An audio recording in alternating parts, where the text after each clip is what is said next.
Greetings, fellow film fans. Thanks for tuning in. My name is Mercy, and this is the Funny Pajamas YouTube channel. So it's Friday again, and it's time for more WandaVision goodness. So this is a spoiler-heavy discussion of WandaVision Ep.7 that aired recently. I'm warning you straight out the bat, this is spoiler-heavy. So if you haven't watched this episode yet and you don't want to be spoiled, go watch that episode and then come back and let's discuss and have a good time. And listen, while you're here, smash that like button and hit that beautiful red subscribe button. Become a subscriber to my channel if you haven't done so already. Don't forget to hit the bell icon so that you're notified every time I post something new. Now let's get straight down into the meat of the matter. Okay, so we begin straight in the aftermath of after which Wanda has expanded the boundaries of the Hex. And the beginning starts off with a style very reminiscent to the Office and modern family sitcoms. And this is the basic format which they follow throughout, sort of the pseudo documentary type of show that is The Office and Modern Family, with characters speaking directly to the audience and into the camera. So that's basically the format of the show, and that's how we kick off.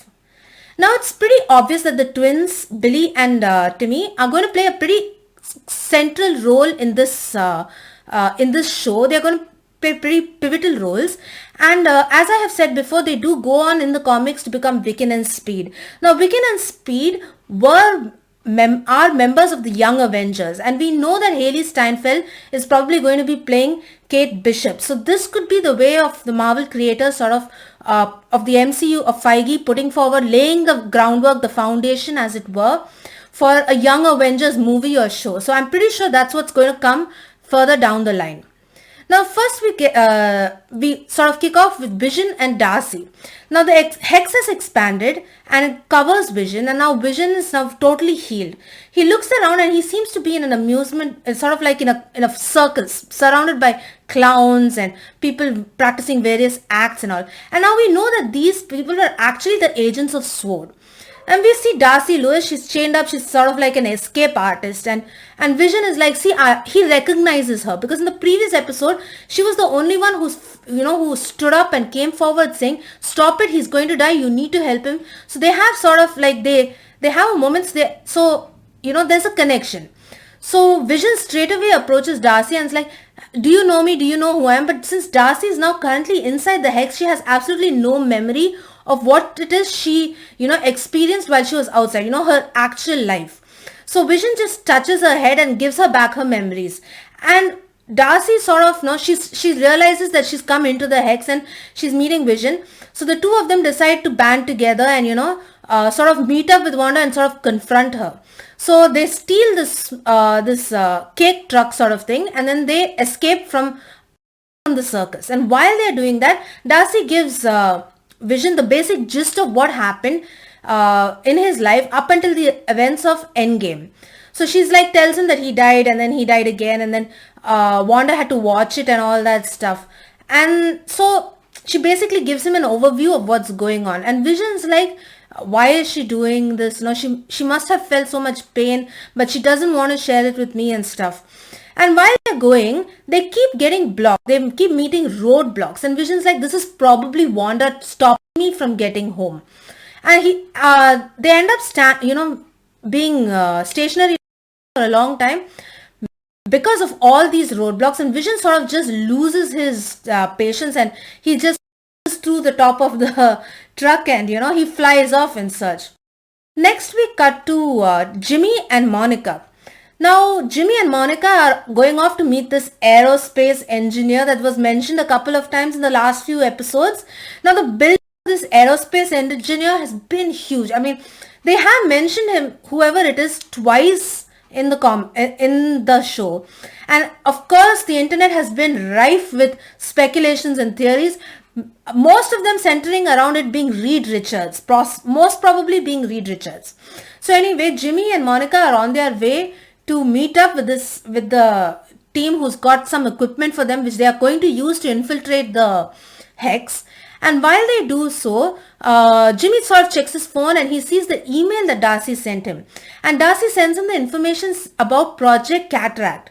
And they find out that director Hayward was in fact like exactly like how I had theorized before.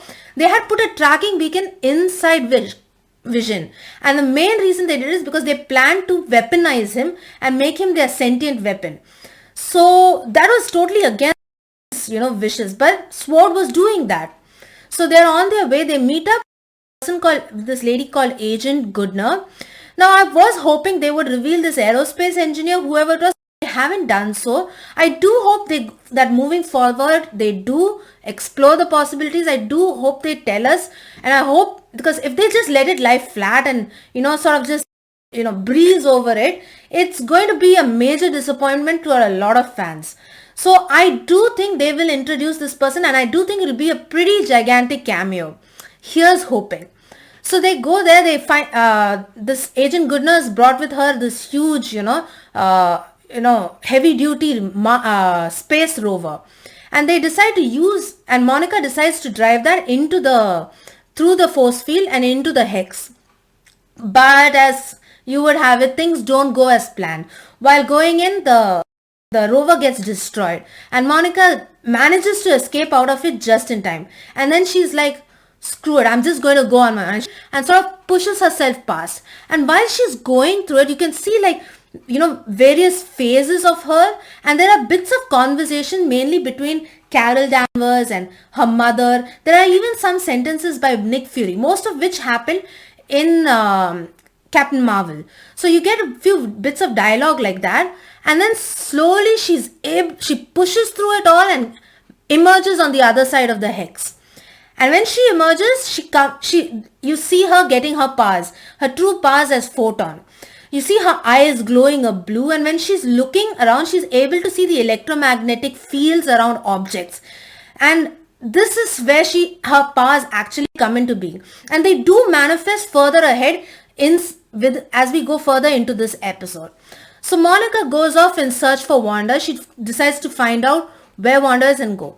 Meanwhile, Wanda is getting up in bed. She's pretty depressed about all the events that happen on Halloween and stuff like that, and she's just bury herself in her bed. And her two kids, the twins, Billy and Timmy, come running in, and they're like, Mom, wake up! There's something freaky happening with our game controller. And you can see the game controllers morphing between different decades until they finally become a stack of Uno cards and stuff. So we're getting our first glimpse of that things are not going as well in the world of WandaVision. Now, Wanda comes down and she's like, okay. And then the boys are sort of like, they're worried about their mom. She looks down. She looks depressed. Their father is not around. So they kind of ask, Mom, you're all right, right? And she sort of tries to explain it to them. And then she sort of tries to communicate. Doesn't do it very well. But in the mental state she's in, she's like, somehow I feel life is just meaningless, And just when things are getting more and more depressing, Agnes comes in. And Agnes offers to take care of the kids while Wanda takes sort of like a vacation or a staycation, as she says. So she's, a quarantine staycation, So she sort of decides, okay, I'm just going to laze around the house, and Agnes will take care of the twins. So Agnes takes the twins off to her place. Now in Agnes's place, a weird thing happens. Billy. Now we do know that Wiccan gets the powers of Quicksilver, basically. Speed gets the powers of Quicksilver, whereas Wiccan inherits more of his mother's power. So he's psychic. So he's able to hear the noises and the voices. And when he goes to Agnes's place, he's like, I like it here. It's quiet. I don't hear anything around, and I don't hear anything from you. Once again comes the suspicion that Agnes is definitely a lot more than she's letting on. Cut back to Wanda, and we see Wanda, she's pouring some cereal in a bowl and milk and stuff. And you see that slowly the milk is sort of phasing out, it's glitching and it's changing form and shape. And meanwhile, when she comes and sits in front of her television, the television changes its model to a really old model. Furniture starts glitching, walls are phasing in and out, and you can see that as Wanda's emotional state goes gets more and more, frenzied, the more and more she is losing control of this world, of everything around her. So you can see her powers like sort of going crazy. A lot like when she was originally giving birth, but I think this has got more to do with her current mental state of depression. So we see Wanda just sitting there, and then and meanwhile, by the way, the milk carton which she has has a missing kid's photograph on it. Now, this on its own would not mean much, but we do know that kids are going missing because this could not mean much, but it may have a tie into Spider-Man 3. Now, we have seen some behind the scenes shots of photographs of Spider-Man 3, and in that you see missing posters of children. So maybe this is interlinked, maybe it's interrelated. Is Agatha or Agnes or whoever it is, kidnapping children? Is that the reason they're going missing? We do know Agnes has an interest in the twins, so maybe this is all interconnected. Anyway, while Wanda is just, she's moping around in the house, suddenly Monica has by now found her house and comes running in. She barges in and tells Wanda, you have to help. They're going to burn this place down. Now, this is because we see Director Hayward at one point, sort of he and his team are prepping all sorts of stuff, and from the looks of it, they seem to be ready to attack. At this point, it pretty much seems that he's not really bothered about the residents. All he's focused on is getting his, sentient weapon, that is Vision, back under his control. So basically, that's what's going on. So Monica comes in warning.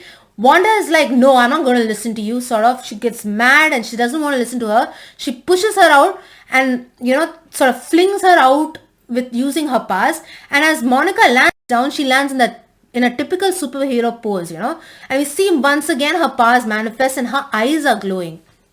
And Monica tries to talk to Wanda and tells, even I know what it's like to lose someone, but you should not bury the pain, and I want to help you, you're a friend, sort of, and it looks like she's just getting through to Wanda, and Wanda seems to, understand that what she's doing is wrong and she's having her doubts. And then Agnes comes in. Agnes comes in and tells, Monica, you've overstayed your welcome, here you go away. And she takes Wanda away, sort of as if, oh, I'm your friend, I want to, sort of soothes her and takes her to her place. Now when she goes to her place, she says, Wanda, why don't you sit down here, I'll go fix her something. So Wanda sits on the couch and she sees the tray, the plates with what I'm assuming is peanut butter and jelly sandwiches, and they're half eaten, and the plates in which the boys had eaten. And she's wondering, where are the twins? She asks Agnes, where are the twins? Agnes, oh, they're around somewhere. They're probably playing in the basement. Now this is when Wanda starts, it looks like she finds something fishy. She thinks something's going on. So she quietly heads towards the basement and climbs down. When she comes into the basement, she sees this really old stone pathway, which is overridden with vines and roots. And she decides to go through that. She follows the passageway, which is, pretty old and made of stone. And this is where the aspect ratio changes. That just to show that we are no longer in the world of WandaVision. We are now currently in the real MCU world. And she comes into this, what looks pretty much like a covens of, which is layer, and there's this one book which I'm assuming is a spell book that's there. And then she looks at the place, and then Agnes walks in and she's petting her little rabbit that she calls Senor Scratchy, and she's petting the rabbit, and she comes in and says, you didn't think you were the only magical girl here in Westview, did you? And then she introduces herself as Agatha Harkness. Now, if you've been following my videos on WandaVision for some time, you know I've been pretty much into the theory that Agnes is Agatha Harkness. But I did falter a bit after last episode, because the last episode she did seem scared. But now we know that she was faking the whole thing. And then they sort of play this introduction music sort of thing, a song sort of thing, which is Agatha all the way, Agatha all the time or something like that. They keep, they play that, and they show how behind everything she was, involved. Even controlling what she seems to be controlling Pietro in everything that happened. She was somehow involved. She was somehow using her powers and all that stuff. And then comes the question, if she was, there's the scene where they show her, using her powers on Pietro. And the question arises, is Pietro actually, is he in cahoots with her, or is he under her control, a person under her control? And I'm kind of hoping that he's a good guy, because I want Evan Peters' character to be a good guy, but and they place showing how she was behind everything. And the final straw that told me she's evil was when she says, yes, I was the one who killed Sparky. Damn it. Anyone who kills a cute little dog like that is definitely the villain. So I'm pretty sure she's evil. I know a couple of people think that she might not be 101%, the bad guy. True, there could be another villain also, but I'm sure down to the fact that she is evil. That lady, she bad. So I was pretty stoked that my theory came forward, but then again, it was a theory that many people were following. There are chances of Mephisto and Nightmare coming in also. We'll just have to see. I do think the next episode is going to be more of a flashback episode where they give us an idea of how, Agnes brought about the whole thing. If she's, how she's controlling Wanda, how everything ties in. And I think the big finale, definitely the big finale is going to be the 9th episode. But I think the next episode, as the 8th episode, is going to be a bit of a flashback. Give us more context, give us more idea of what's actually happening. So I'm pretty sure that's how it's going to go. And I'm really looking forward to it. Now with every episode of WandaVision, they play an ad. Now this week's ad was for the antidepressant called Nexus. Now Nexus does get mentioned in Avengers Age of Ultron. It's like the hub where there's all information and data is stored. That's what is mentioned, where it is mentioned in Avengers Age of Ultron. But in the comics, Nexus has a bigger role to play. As such, Wanda is considered to be a Nexus being. Now, Nexus beings are those who, are like key milestones, in the timeline. And Nexus, despite which universe they may be in the multiverse, they will always be the same. Now, we know in the multiverse they will change, right? But the Nexus being will always be the same in every universe, irrespective of the universe they are in. As such, they play a pivotal role in the timeline and can influence the future in a big way. So I'm guessing that's how Nexus plays in. So a lot more to think. I will say I was disappointed that they didn't show us who the aerospace engineer is. I really hope they don't just, breeze over it saying, oh, there's no one, I do hope that they feed our curiosity and give us something really good. Here's hoping. Anyway, I love this episode. I will say, episode, I believe 4 and 5, even 6. I did like this episode a bit more than 6. But it was a little low for me. I know this is a bit of a connective episode. On a whole, when you view the entire show, I'm sure it'll be much more wholesome. As such, since this is a link episode, it wasn't very strong, but I loved it much more than the first 2 episodes the first 2 episodes were good for what they were. This is the actual thing. And I'm interested to seeing where this goes. I'd love to hear your theories. Do you guys still think Nightmare or Mephisto are like the big bad, or are they also involved? I'd like to know who. Like, we all know Elizabeth Olsen did sort of say that there's a Luke Skywalker level cameo that's going to come. You think that cameo is going to be further ahead? I know Evan Peters was a big cameo, but he's not on the level of a Luke Skywalker. When I think Luke Skywalker level, I think either Magneto or Professor X or some stuff like that. So let me know what you think. Do you think they're going to further explore this aerospace? Do you think they're going to bring in the Fantastic Four early? Now, we know that the director for Fantastic Four has been set. So, but when WandaVision was planned out, Feige really didn't know at that time that Fox was going to be acquired by Disney. So I'm pretty sure that at that point he did not have it planned, but they could sneak it in.